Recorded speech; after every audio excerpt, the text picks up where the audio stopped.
നമസ്കാരം. കേരളക്കരയാകെ പിടിച്ചുകുലുക്കിയ സംഭവമായിരുന്നു കൊച്ചിയിൽ നടി ആക്രമിക്കപ്പെട്ട കേസ്. ദിലീപ് ജനപ്രിയ നായകനായി തിളങ്ങി നിൽക്കുന്ന വേളയിലായിരുന്നു നടി ആക്രമിക്കപ്പെട്ട കേസ് പുറത്തുവരുന്നത്. ദിലീപിന്റെ പേരും ഉയർന്നു കേട്ടതോടെ നടനെ അനുകൂലിക്കുന്നവരും പ്രതികൂലിക്കുന്നവരും രംഗത്തെത്തിയിരുന്നു. 2017 ഫെബ്രുവരി 17 തൃശൂരിൽ നിന്ന് കൊച്ചിയിലേക്കുള്ള യാത്രയ്ക്കിടെ നടി ആക്രമിക്കപ്പെട്ടത്. കൊട്ടേഷൻ സംഘങ്ങൾ ആദ്യം പിടിയിലായ കേസിൽ മാസങ്ങൾ പിന്നിട്ടപ്പോഴാണ് ദിലീപിന്റെ പേര് ഉയർന്നു കേട്ടത്. പിന്നാലെ നടന്റെ അറസ്റ്റും രേഖപ്പെടുത്തിയിരുന്നു. പലരും പരസ്യമായി തന്നെയാണ് നടനൊപ്പം നിന്നത്. ചിലരാകട്ടെ ദിലീപിനെ എതിർത്തുകൊണ്ടാണ് നിന്നിരുന്നത്. ഇതിലൊന്നും അഭിപ്രായം പറയാതെ നിന്നവരും ഏറെയുണ്ട്. ഇപ്പോൾ കേസിലെ വിചാരണ നടപടികൾ അവസാന ഘട്ടത്തിലേക്ക് കടന്നിരിക്കുകയാണ്. കോടതിയിൽ നടപടിക്രമങ്ങൾ ഈ തരത്തിൽ മുന്നോട്ട് പോകുന്നതിനിടയിൽ തന്നെയാണ് കേസുമായി ബന്ധപ്പെട്ട ഒരു കുറിപ്പ് സോഷ്യൽ മീഡിയയിൽ ഏറെ ശ്രദ്ധ നേടുന്നത്. ദിലീപിനെതിരായി പ്രവർത്തിച്ച പലർക്കും പിന്നീട് രോഗങ്ങൾ വന്നതും കരിയറിൽ തിരിച്ചടി ഉണ്ടായതുമെല്ലാമാണ് SP ഹരി എന്ന പ്രൊഫൈലിൽ ചൂണ്ടിക്കാണിക്കുന്നത്. ആ കുറിപ്പിന്റെ പൂർണ്ണരൂപം ഇങ്ങനെയാണ്. ദിലീപിനെതിരെ പോലീസിന്റെ ഭാഗം കണ്ടതായി കോടതിയിൽ മൊഴി നൽകിയ ഏക വ്യക്തിയായ സംവിധായകൻ ബാലചന്ദ്രകുമാർ രോഗം ബാധിച്ച് മരിച്ചു. പൾസ് സുനിയുടെ ആദ്യ അഭിഭാഷകനായ അഡ്വക്കേറ്റ് BA ആളൂരും രോഗത്തെ തുടർന്ന് അന്തരിച്ചു. ആളൂർ വന്നതിനു ശേഷമാണ് പൾസ് സുനി ജയിലിൽ നിന്ന് ദിലീപിന് കത്തെഴുതുന്നത്. അതാണ് ദിലീപ് കേസിൽ പെടുന്നതിന്റെ തുടക്കം. ദിലീപിനെ അറസ്റ്റ് ചെയ്യാൻ മുൻകൈയെടുത്ത വനിതാ IPS ഉദ്യോഗസ്ഥയ്ക്ക് വലിയ പ്രശ്നങ്ങളൊന്നും ഇല്ലെങ്കിലും ക്രെഡിറ്റ് കിട്ടേണ്ടിയിരുന്ന ജിഷ കേസിൽ അവർക്കെതിരെ വിമർശനങ്ങൾ ഉയർന്നു. DGP ആകാനും കഴിഞ്ഞില്ല. ശ്രീകുമാർ മേനോൻ ഒടിയൻ ഡിസാസ്റ്ററിന് ശേഷം 7 വർഷമായിട്ടും ഒരു തിരിച്ചുവരവില്ലാതെ ഇപ്പോഴും ഒരു പോസ്റ്റ് ഇട്ടാൽ തെറി കേൾക്കുന്ന അവസ്ഥയിലാണ്. സാമ്പത്തിക പ്രശ്നം വന്ന് ഇടയ്ക്ക് 2 തവണ അറസ്റ്റിലുമായി. മാധ്യമപ്രവർത്തകൻ മാത്യു സാമുവൽ രാജ്യദ്രോഹ കുറ്റത്തിന്റെ പേരിൽ നാടുവിട്ട് അവസ്ഥയിൽ എത്തി നിൽക്കുന്നു. കേരളത്തിലെ മാധ്യമങ്ങൾക്ക് മുന്നേ ബോംബെയിലെ മാധ്യമങ്ങൾ ദിലീപിനെതിരായ വാർത്ത തിരികൊളുത്തിയതിന് പിന്നിൽ ശ്രീകുമാർ മേനോനും ഉപജാപകൻ മാത്യു സാമുവലുമാണെന്നാണ് ദിലീപിന്റെ പക്ഷം. തമാശയ്ക്ക് പറഞ്ഞാൽ ദിലീപ് പ്രാർത്ഥിക്കുന്ന മൂർത്തിയുടെ ശക്തി വളരെ വലുതാണെന്നാണ് പലരും പറയുന്നതെന്നും കുറിപ്പ് പറഞ്ഞ് അവസാനിപ്പിക്കുന്നു. അതേസമയം നിശിതമായ വിമർശനങ്ങളും പരിഹാസങ്ങളും ഈ കുറിപ്പിന് താഴെ വരുന്നുണ്ട് എന്നതും ശ്രദ്ധേയമാണ്. പുള്ളിക്കെതിരെയും പ്രാർത്ഥിക്കുന്നുണ്ടെന്നും തോന്നുന്നു. ജനപ്രിയ നായകൻ ഇപ്പോൾ അപ്രിയ നായകനാണ് എന്നാണ് നിമിഷ ദാസ് എന്ന വ്യക്തി കമന്റ് ബോക്സിൽ കുറിച്ചിരിക്കുന്നത്. ഒരു 10 കൊല്ലം കൂടി കേസ് വലിച്ചു കിട്ടിയാൽ ഇനിയും പോസ്റ്റ് ഇടാൻ പറ്റും. എന്തോരം പേർക്ക് അതിനിടയിൽ പനിയും ജലദോഷവും ഒക്കെ വരും എന്ന് മുജീബ് എന്നയാളും ചോദിക്കുന്നു. കമന്റിൽ ദിലീപിനെ പിന്തുണയ്ക്കാനും ആളുകളുണ്ട്. ദിലീപിന്റെ സിനിമകൾ ഒരു കാലത്ത് നല്ലോണം ഹിറ്റായിരുന്നു. അവസാനം ഇറങ്ങിയ സിനിമയും ഹിറ്റാണ്. കേസ് തുടങ്ങിയ ഉടനെ ഇറങ്ങിയ രാംലീലയും ഹിറ്റാണ്. ചുരുക്കി പറഞ്ഞാൽ ദിലീപിനെ ആരൊക്കെ എതിർത്താലും തകർക്കാൻ നോക്കിയാലും അയാൾക്ക് ഒരുപാട് പേരുടെ പിന്തുണ എന്നിട്ടും ഉണ്ട്. അതെന്തുകൊണ്ട് അവസാനിക്കുന്നില്ല എന്നതിന്റെ കാരണം ഇപ്പോഴും അയാൾക്കെതിരെയുള്ള കേസുകൾ ഗോസിപ്പിനപ്പുറത്തേക്ക് കോടതിക്കോ നിയമത്തിനോ തെളിയിക്കാൻ സാധിച്ചിട്ടില്ല പൊതുജനത്തിന് മുൻപിൽ. നല്ല സിനിമകൾ ചെയ്താൽ ഇനിയും അയാൾക്ക് ഇവിടെ പ്രേക്ഷക പിന്തുണ ലഭിക്കും. അത് പ്രിൻസ് തിയേറ്ററിൽ കണ്ട എന്റെ അനുഭവമാണെന്നാണ് ഒരു ആരാധകൻ കുറിക്കുന്നത്. അതേസമയം കഴിഞ്ഞ ദിവസം അതിജീവിതയ്ക്കെതിരെ TG മോഹൻദാസ് രംഗത്തെത്തിയിരുന്നു. കേസ് അനാവശ്യമായി വലിച്ചു നീട്ടിക്കൊണ്ടു പോവുകയാണെന്ന് അതിജീവിത ചെയ്യുന്നതെന്നും അതുവഴി കേസിൽ 8ാം പ്രതിയായ നടൻ ദിലീപിനെ ഉപദ്രവിക്കുകയാണെന്നും അദ്ദേഹം പറഞ്ഞു.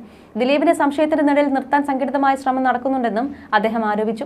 ഒരു യൂട്യൂബ് ചാനൽ നൽകിയ അഭിമുഖത്തിലായിരുന്നു അദ്ദേഹത്തിന്റെ പ്രതികരണം. അതിജീവിതയായ നടിയുടെ പേര് അറിയാതെ പറഞ്ഞതിന്റെ പേരിൽ പദ്യവയോധികനായ SN സ്വാമിക്കെതിരെ പോലും കേസെടുത്തിട്ടുണ്ടെന്നും എന്നാൽ നടി തന്നെ സ്വയം പേര് വെളിപ്പെടുത്തി അഭിമുഖം നൽകിയിട്ടുണ്ടെന്നും TG മോഹൻദാസ് ചൂണ്ടിക്കാട്ടി. ഈ കേസ് തീരരുതെന്ന് ഈ കേസിലെ വാദിക്കൊരു വാശിയുള്ളതുപോലെ തോന്നിയിട്ടുണ്ട്.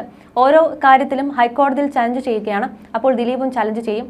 ഓരോ കാര്യത്തിലും ഹൈക്കോടതിയിൽ ചലഞ്ച് ചെയ്യുകയാണ്, അപ്പോൾ ദിലീപ് ചലഞ്ച് ചെയ്യും. കാരണം നിങ്ങൾ ചെയ്യുമ്പോൾ അദ്ദേഹത്തിന് കൗണ്ടർ ചെയ്യേണ്ടി വരും. അങ്ങേരുടെ രക്ഷ അങ്ങേര് നോക്കണ്ടേ.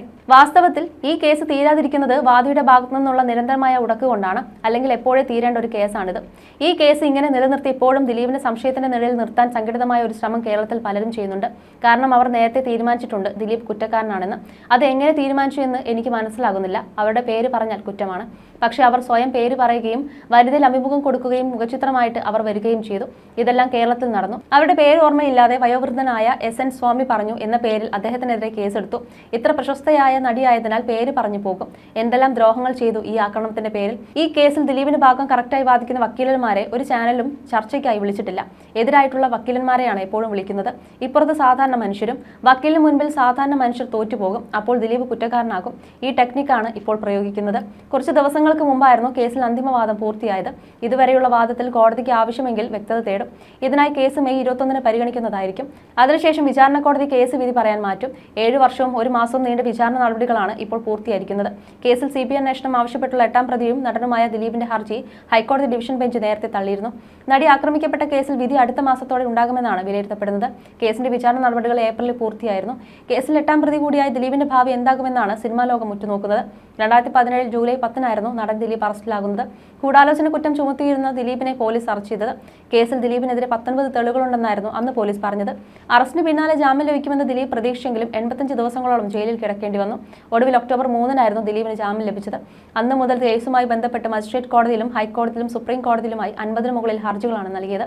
ലക്ഷങ്ങൾ ഫീസായി നൽകി ഇന്ത്യയിലെ തന്നെ പ്രബലരായ വക്കീലന്മാരെ നിയോഗിച്ചായിരുന്നു ദിലീപ് ഈ ഹർജികളെല്ലാം സമർപ്പിച്ചത്. ആദ്യം നടി ആക്രമിക്കപ്പെട്ട കേസിലെ ദൃശ്യങ്ങൾ ആവശ്യപ്പെട്ടും രേഖകൾ ആവശ്യപ്പെട്ടുമെല്ലാം ദിലീപ് ഹർജികൾ നൽകി. പിന്നീട് പ്രതിപട്ടികയിൽ നിന്നും ഒഴിവാക്കണമെന്നും കുറ്റവിമുക്തമാക്കണമെന്നും ആവശ്യപ്പെട്ടാണ് കോടതിയിലെത്തിയത്. അതേസമയം നടി ആക്രമിക്കപ്പെട്ട കേസിലെ അന്വേഷണം വഴിതെറ്റുന്നത് മഞ്ജു വാര്യരുടെ ഒരു പ്രസ്താവനയ്ക്ക് പിന്നാലെയാണെന്ന് സംവിധായകൻ ശാന്തിവിള ദിനേശ് അടുത്തിടെ പറഞ്ഞിരുന്നു.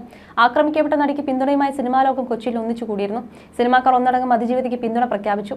അപ്പോഴാണ് ഈ ആക്രമണത്തിന് പിന്നിൽ ഒരു ഗൂഢാലോചനയുണ്ട്, കൊട്ടേഷൻ കൊടുത്തതാണ് ഒരാൾ, അത് അന്വേഷിക്കണമെന്ന മഞ്ജു വാര്യരുടെ ഇടിവെട്ട് ഡയലോഗ് വരുന്നത്. കേസ് വഴിതിരിയുന്നത് അവിടെയാണ്. ഈ ഉജ്ജ്വല നിരീക്ഷണം എങ്ങനെ മഞ്ജു വാര്യർ കിട്ടിയെന്ന് എല്ലാവരും ആലോചിച്ചു. വേറെ ആരുമല്ലല്ലോ, മഞ്ജു വാര്യരല്ലേ പറയുന്നത്, സാക്ഷാൽ ദിലീപിന്റെ ഒന്നാം ഭാര്യ. അതോടെ അതുവരെ എല്ലാവരും ചിന്തിച്ച കാര്യം താഴെ പോയി. പകരം ഈ ഗൂഢാലോചന നടത്തിയത് ആരെന്നതിന് പിറകെയായി എല്ലാവരും. സ്വാഭാവികമായും ചത്തത് കീചകനെങ്കിൽ കൊന്നത് ഭീമൻ തന്നെ എന്ന നിലയിലായി കാര്യങ്ങൾ. പിറ്റേന്ന് മുതൽ അത് വലിയ വാർത്തയാകാനും തുടങ്ങി. നടി ആക്രമിച്ച 7 എണ്ണത്തിനെയും പിടിച്ച് അകത്തിട്ടെന്ന് പറഞ്ഞ് മുഖ്യമന്ത്രി പ്രതിപക്ഷത്തിന് വായടപ്പിച്ച് നിൽക്കുമ്പോഴാണ് നമ്മുടെ നായികയുടെ എൻട്രി. ഒടുവിൽ ഈ നടിക്കെതിരെ കൊട്ടേഷൻ കൊടുത്തിട്ടുണ്ടെങ്കിൽ, അല്ലെങ്കിൽ മലയാള സിനിമയിൽ ആരെങ്കിലും കൊട്ടേഷൻ കൊടുത്തിട്ടുണ്ടെങ്കിൽ അത് ദിലീപ് ആയിരിക്കുമെന്ന് എല്ലാവരും ഉറപ്പിച്ചു. നടിക്ക് എല്ലാവിധ പിന്തുണയും പ്രഖ്യാപിച്ച ദിലീപ് പ്രതിപട്ടികയിലുമായി. ഞാൻ ദിലീപിന്റെ പേര് പറഞ്ഞിട്ടില്ലെന്ന് അതിജീവിത ആ സമയങ്ങളിൽ വളരെ മാന്യതയോടെ പറഞ്ഞിരുന്നു. അതിജീവിത അങ്ങനെ പറഞ്ഞപ്പോഴും മഞ്ജു വാര്യർ തിരുത്താനൊന്നും പോയില്ലെന്നും ശാന്തിവിള ദിനേശ് പറയുന്നു. You're watching me on metromatney.com. metromatney.com. Subscribe for more videos. Subscribe for more videos. Subscribe here for more videos. Subscribe now. Thank you.